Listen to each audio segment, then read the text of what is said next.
নমস্কার, কেমন আছেন সবাই? আবার একটি নতুন ভিডিও নিয়ে চলে এলাম। তো আজ আমার ডিউটি সকাল থেকেই আছে, ওই জন্য ৬টার দিকেই উঠে গেছি। উঠে সবজি-টবজি কেটে আর ডিমের ঝোল বানাবো একটু। সেই মতো সবজি কেটে আর ডিম দুটো ভাতের মধ্যে সেদ্ধ হতে বসিয়ে দিয়েছি। আর এদিকে আমি রান্নাটাও বসিয়ে দিয়েছি, তরকারি। এদিকে ডিম আমার সেদ্ধ হয়ে গেছে আর তরকারিটাও কষানো হয়ে গেছে। এবার জল দিয়ে আর ডিমটা ওদিকে ভেজে নেব।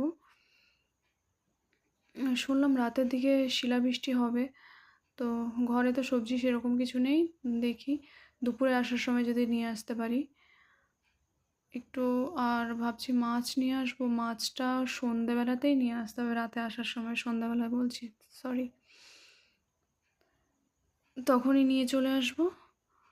আর দুপুরের সবজিটা নিয়ে চলে আসবো। দেখুন এদিকে আমার রান্নাটাও হয়ে গেছে।